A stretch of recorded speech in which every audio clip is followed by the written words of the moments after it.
Y bueno, por el momento eso es todo por las noticias. Soy Juan José Ríos, gracias por permitirme informarle cómo están las cosas en Guatemala y el mundo mañana. Mañana es la Teletón y los esperamos a partir de las 9 de la noche en una transmisión especial de Canal Antigua. Mientras tanto, damos el pase para que continúe a las 8:45 con el espacio de las entrevistas, los análisis y por supuesto la conversación. Adelante.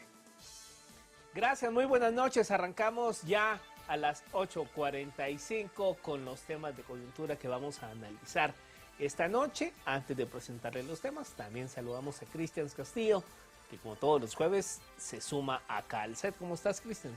Don Mario, ya los aires de diciembre empiezan a sentirse y empezamos la recta final del año. A ver qué sorpresas nos trae. Este caótico 2020, ¿no? Aunque va a hacer todavía huellas antes de despedirse. Ojalá no sea otra tormenta. Ojalá que eso Esperemos sí. que no. Esperemos que no. Seguro otras tormentas, pero políticas no tipo no ETA. Bueno, y a propósito de tormentas y a propósito de ETA, hace una semana el país sufrió la embestida de este fenómeno meteorológico. Al día de hoy muchas familias se encuentran todavía en albergues. El Congreso de la República aprobó 400 millones de quetzales para atender precisamente la emergencia de ETA. Ya se declaró esta semana el estado de calamidad, se ratificó, mejor dicho, el estado de calamidad decretado por el Ejecutivo. Y bueno, ¿cuál va a ser el destino de esos 400 millones de quetzales para esta emergencia? Para hablar de ello, pues nos vamos a enlazar con el titular de las finanzas públicas del país. Hablamos con Álvaro González Richie, ministro de Finanzas. Muy buenas noches, ministro, bienvenido. Sí, muy buenas noches, ¿cómo han estado? Pues gracias. Con bastantes sorpresas, ministro, y para iniciar la conversación podría compartir con la audiencia de Canal Antigua cuál será la fuente de financiamiento de estos 400 millones que se han aprobado. Bueno, hay varias fuentes que tenemos disponibles y que se han aprobado, y hay dos de 400 millones, entonces tal vez voy a hacer la diferencia entre ambas. Los primeros 400 millones están depositados y los tenemos disponibles en un fondo de emergencia, que ese fondo se ha venido constituyendo pues a través de diferentes aportes, cabalmente como un fondo de emergencia para el momento en el que nosotros pues pudiéramos tener una catástrofe natural como la que estamos viviendo ahora con ETA. Los otros 400 millones es una de las enmiendas que se aprobaron en la ratificación del estado de calamidad. Realmente hay una confusión, creo yo, porque estos 400 millones son los 400 millones que están destinados en el decreto 12-2020 para un fondo de financiamiento a MIPYMES, que es un fondo que administra el Ministerio de Economía. Esto, lo que quedó como una enmienda que se aprobó en el Pleno, es la posibilidad de usar estos 400 millones para el ETA, de ser necesario. Pero, como digo, los primeros 400 millones son los que ya tenemos disponibles nosotros para un fondo de emergencia, y estos otros 400 millones pues están disponibles para que en caso de ser necesario utilizarlos en esta calamidad, pues los podamos usar. Ahora bien, ministro, ¿cuál sería el destino? ¿Cómo se ejecutaría esto con estos 400 millones? ¿Sería, no sé, le pongo algunos ejemplos, alimentos, serían semillas para los agricultores que se les inundaron las cosechas? Básicamente, ¿cuál es el destino de este dinero? Bueno, lo que hemos venido platicando es que lo primero, pues básicamente hay un destino en lo que es reparación de las viviendas dañadas y también la sustitución de viviendas que se perdieron. Recordamos que hay alrededor de 26.500 familias, 26.500 viviendas, que muchas de ellas va a haber que hacerlas por completo y otras habrá que repararlas. Esto lo haría el Ministerio de Comunicaciones, claramente. La parte de semillas también lo hemos visto. El día de hoy tuvimos una reunión con el ministro José Ángel López del Maga, porque también sí tienen planeado ahorita a través del ICTA poder adquirir las semillas mejoradas, las cuales también serían distribuidas dentro de los programas de realmente pues, es reactivación y también apoyar a las personas que también perdieron sus cultivos. Y otra parte importante también es la reparación de la infraestructura vial y puentes. Entonces diría yo que básicamente es infraestructura vial y puentes que fueron dañados, todo lo que es vivienda, lo que puede ser reparación y sustitución, y en el caso del Ministerio de Agricultura se han hablado de semillas y equipos de riego. Señor ministro, el orden de ejecución de los fondos sería entonces iniciar a utilizar los primeros 400 millones disponibles ya en el fondo de calamidad y luego los 400 millones que están en el Ministerio de Economía. ¿Por qué no se han ejecutado esos 400 millones en apoyo a las MIPYMES? Estos 400 millones que se aprobaron en un decreto que no fueron fondos específicamente para el COVID, porque recordemos que el decreto de 11,000 millones que sí era específicamente para el COVID, que estaba básicamente utilizado, fue direccionar fondos de un préstamo que se aprobó, que ya venía de hace algún tiempo, y pues quedaron para apoyo a MIPYMES. Esto no se ha utilizado porque la forma en la que se aprobó estos 400 millones en el Congreso era a través de la generación de un fondo en el cual se quiso utilizar un fideicomiso que estaba constituido en el Banco de los Trabajadores, pero resulta que este fideicomiso no se había liquidado desde el año 2011.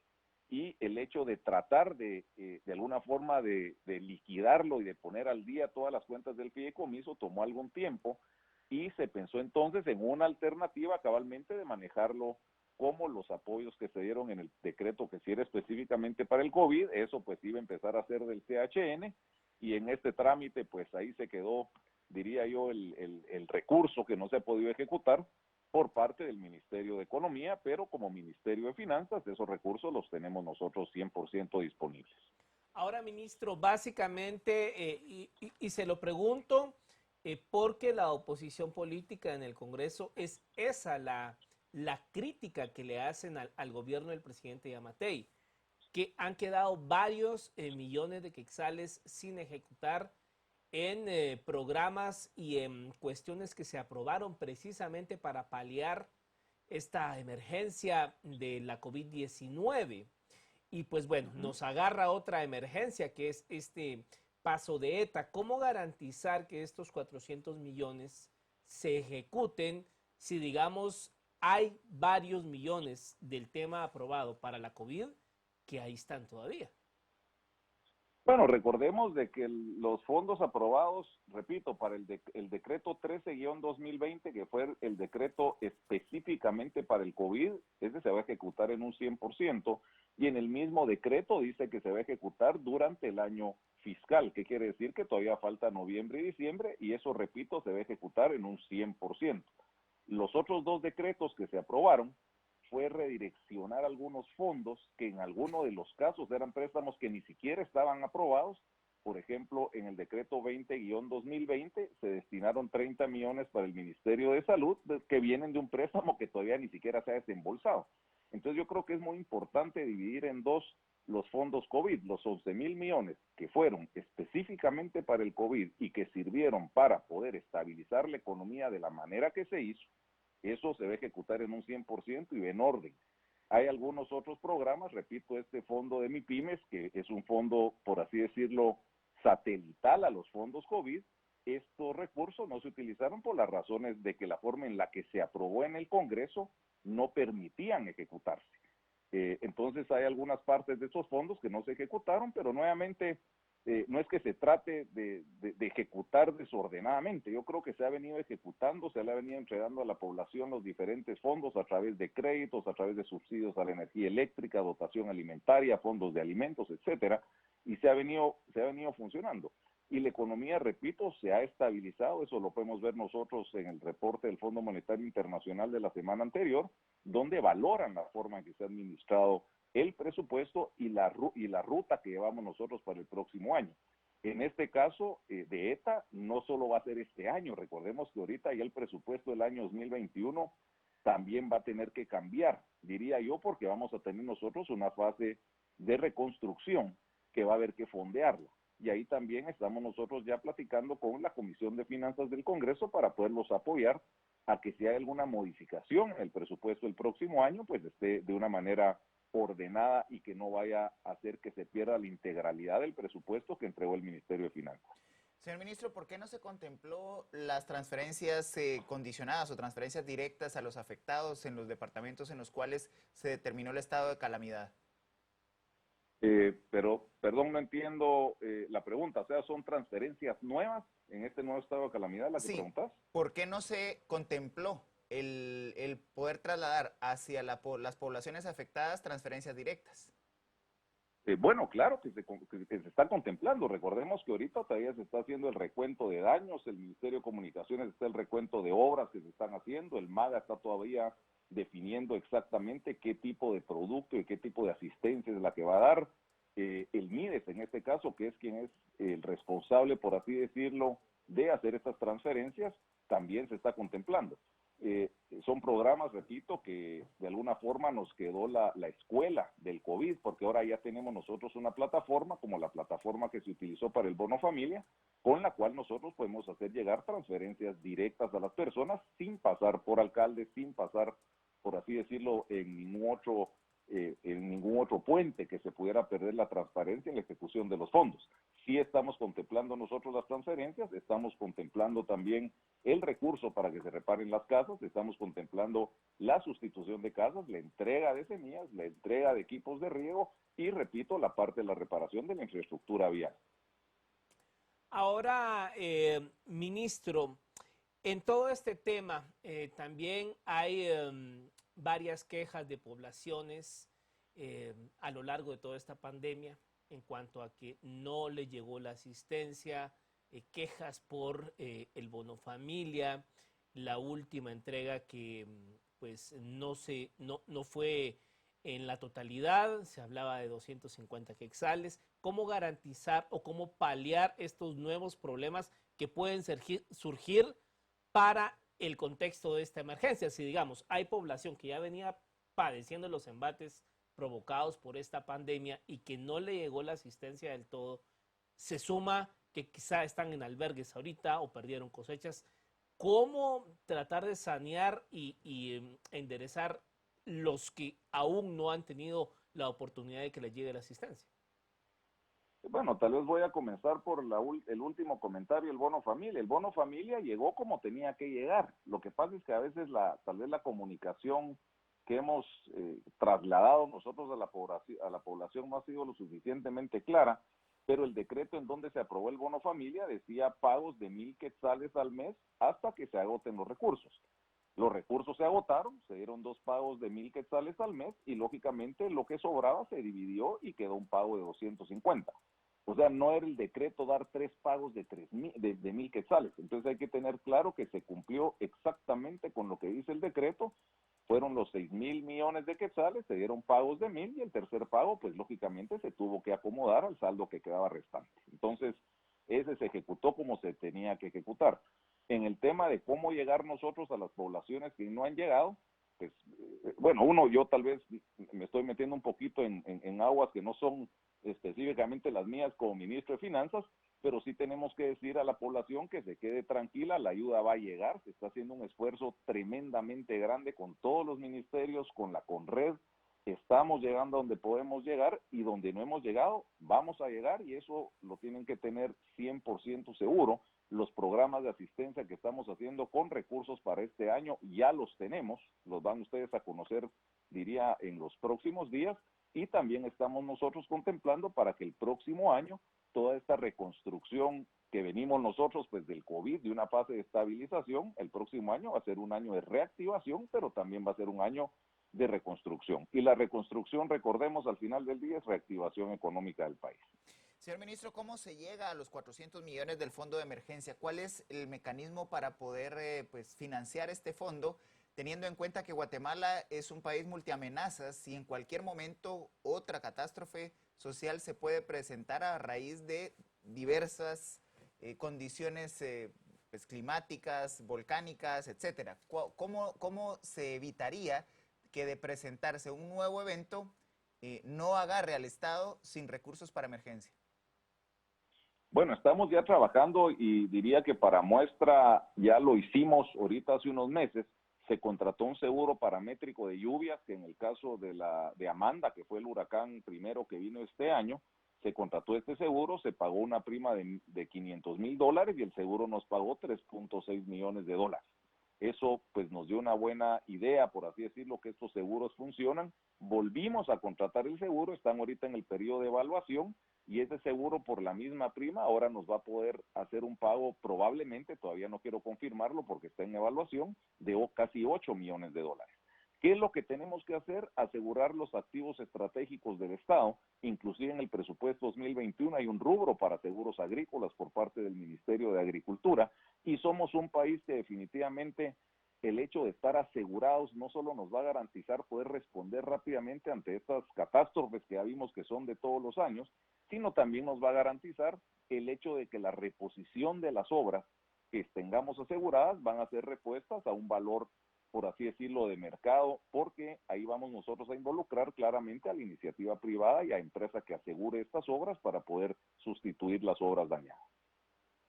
Ahora, ministro, digamos, quisiera preguntarle su valoración respecto a esto que le voy a comentar, que digamos va enmarcado en todo lo que estamos hablando, la emergencia del COVID y pues bueno, el lamentable paso de ETA a Guatemala. Y quisiera preguntarle sobre su valoración de este boletín que emite la calificadora Moody's para Guatemala, la cual cambia la perspectiva en cuanto al país y le cito textualmente, la agencia calificadora de riesgo país Moody's emitió este martes 10 de noviembre el boletín para Guatemala y pues bueno, hace varios señalamientos, entre ellos la limitada capacidad, dice Moody's, de las autoridades para revertir el deterioro del perfil crediticio de Guatemala y lograr que el gobierno tenga métricas de deuda en línea con sus pares. ¿Cuál es su valoración sobre esto, ministro?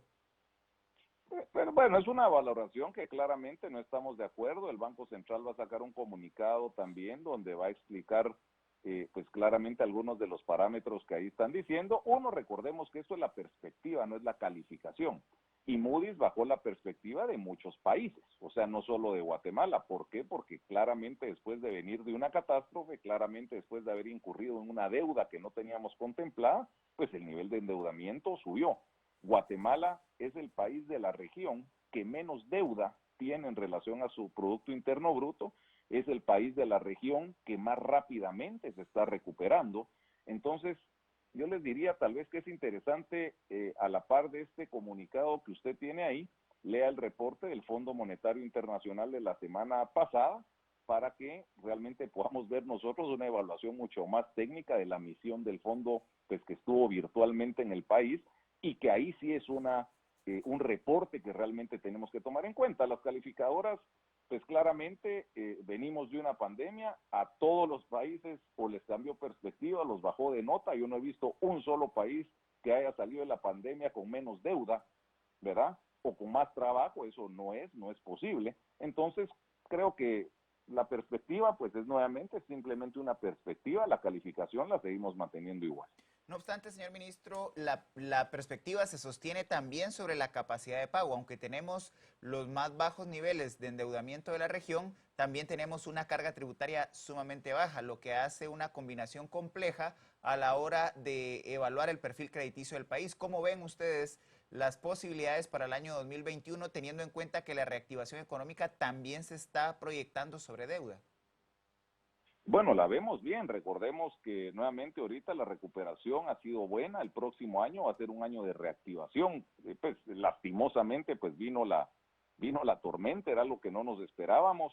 Pues eso pues nos va a forzar a destinar recursos tal vez que teníamos nosotros comprometidos para otros temas para poder de alguna forma sacar adelante a las familias y a los 10 departamentos que fueron afectados.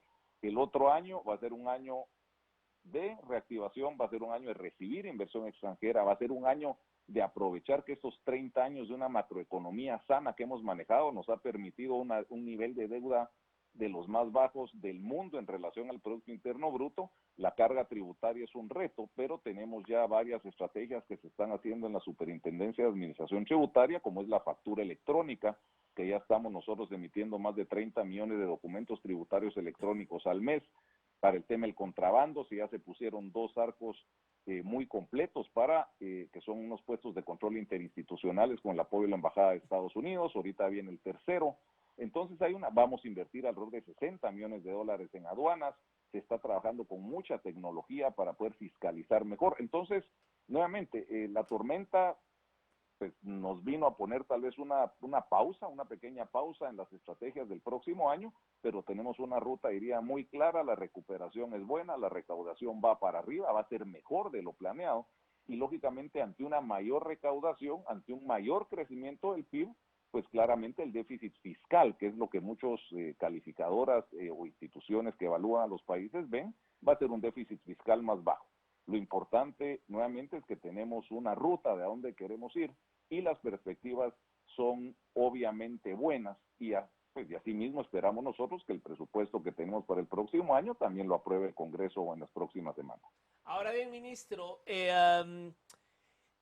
como usted bien mencionaba, hasta hace una semana, pues digamos, todos estábamos enfocados en cuanto a la recuperación económica luego de este remesón que dio el COVID-19 en el 2020, pero digamos, en 4 o 5 días de lluvia, pues las imágenes nos dicen que habrá que trabajar en un plan de reconstrucción para el nororiente guatemalteco. Uno ve, por ejemplo, imágenes de Alta Verapaz, aldeas completamente inundadas, o sea, parecieran pequeñas lagunetas donde uno en fotos de hace una semana veía parques, iglesias.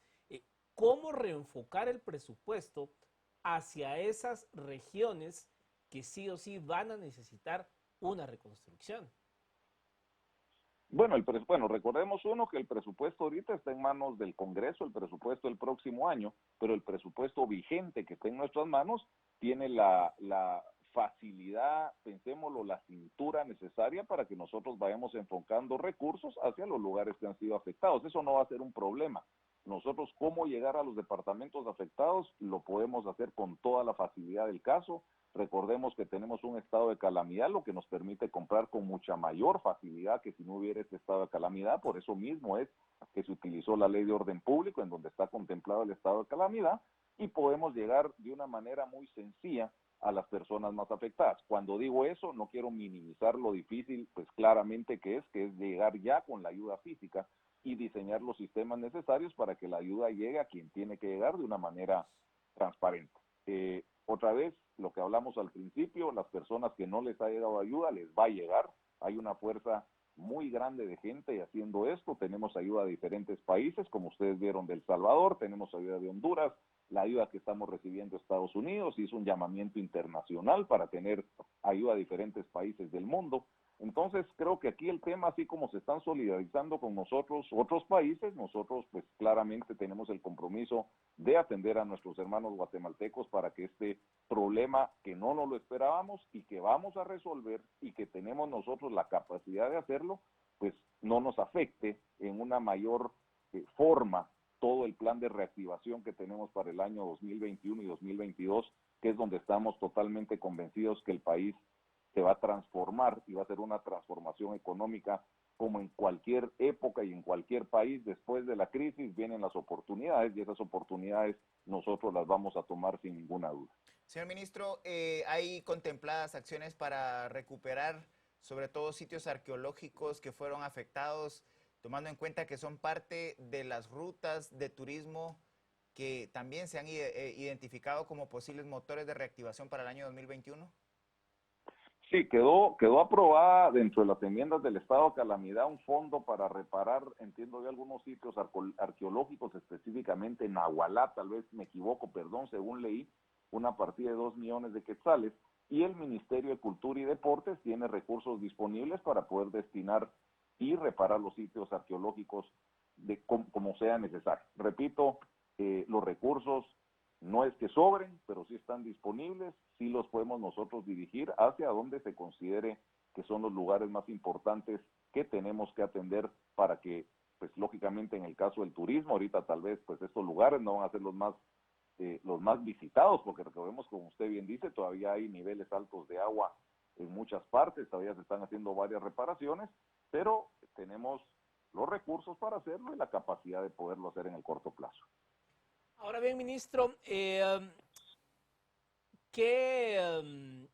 elementos les hacen pensar a ustedes que va a haber una recuperación en cuanto a la tributación, en cuanto a las proyecciones que se hacen. ¿Qué elementos se están tomando en cuenta para creer de que el guatemalteco, pues sí, va a tributar como si, digamos, estuviera en su capacidad de poderlo hacer, tomando en cuenta que este ha sido un año sumamente complicado para todos? ¿Cuál es el elemento a tomar en cuenta? Bueno, el elemento es lo que está pasando. Recordemos que nosotros en el mes de enero se tenía una recaudación de 64.500 millones estimada. Los 3 primeros meses fueron 3 excelentes meses que nos ayudaron a tener una buena base antes que empezáramos a tener los efectos de la pandemia. Y esta recaudación cayó casi 7.500 millones. La proyección de 64.500 millones, pues cayó a 57.000 millones.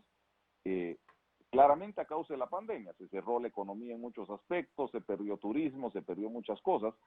Esa recaudación que en su momento pensamos nosotros que iba a ser de 57.100 millones para ser exactos, ya la proyección que vimos nosotros el día de hoy, conjuntamente con el Banco Central y la SAT, es que va a ser ya de alrededor de 58.500 millones.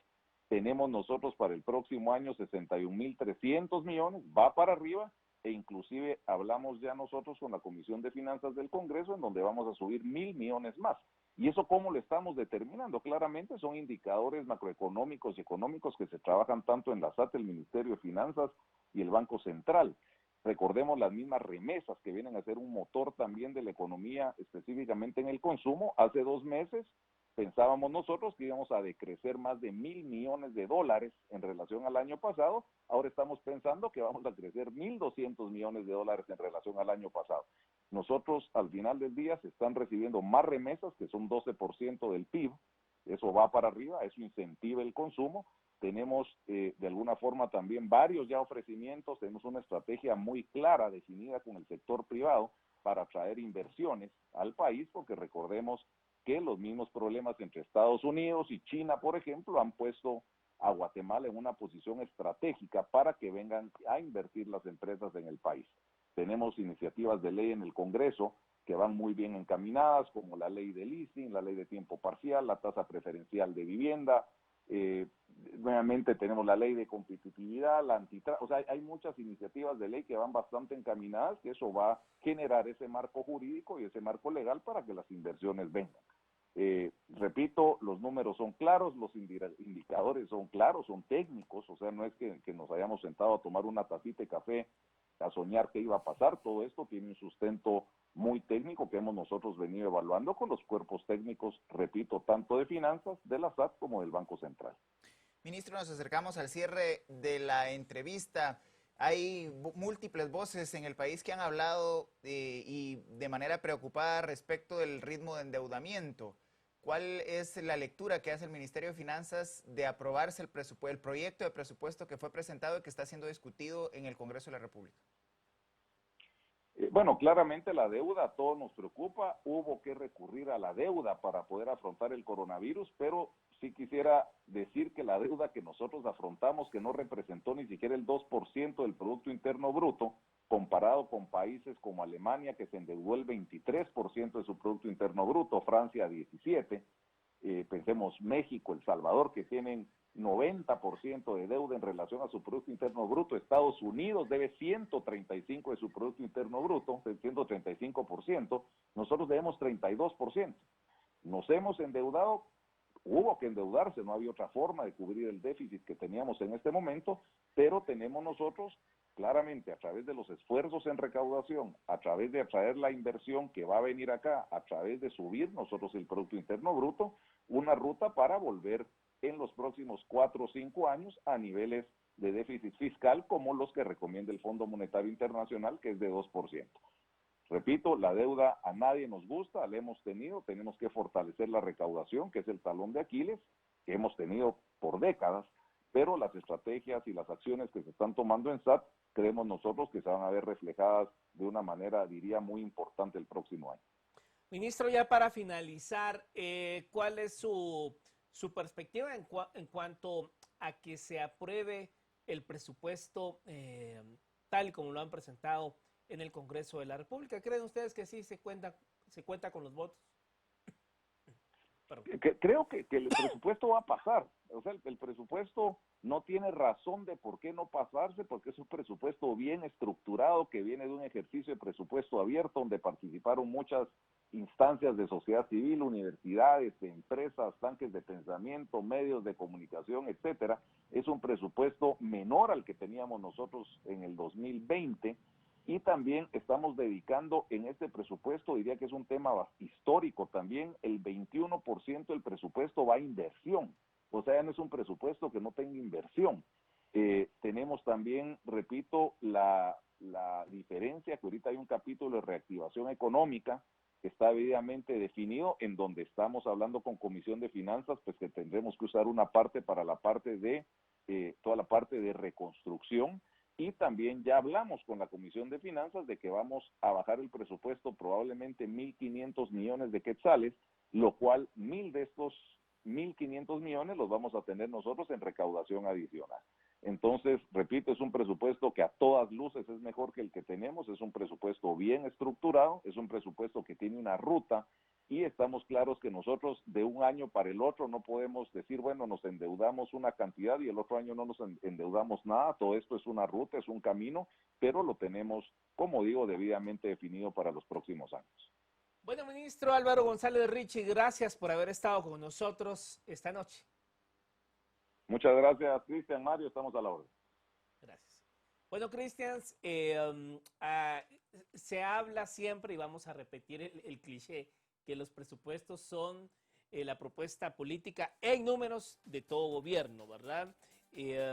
Al final, pues el ministro tiene que defender su planteamiento, su proyecto, pero hay grandes críticas respecto a todo lo que no se ha podido hacer con la emergencia del COVID-19, más ahora sumado esto, pues de verdad todos esperamos y creemos y de verdad queremos que el próximo año sea un año de reactivación económica y ver las cosas positivas, pero una cosa es lo que uno desea y otra cosa es la realidad. Lo que sí técnica y políticamente es deseable, Mario, es que haya un presupuesto aprobado. El peor de los escenarios financieros y económicos es cuando los presupuestos no se aprueban y hay que recurrir a transferencias, hay que recurrir a readecuaciones presupuestales y al final los gobiernos no tienen la total movilidad que deberían de tener para la ejecución de los recursos públicos. Y sobre todo porque eso es cuando se presta más al chantaje político, ¿no? Y las negociaciones, así es. Por supuesto. Bueno, 10 de la noche con 3 minutos, vamos a hacer una pausa y ya volvemos.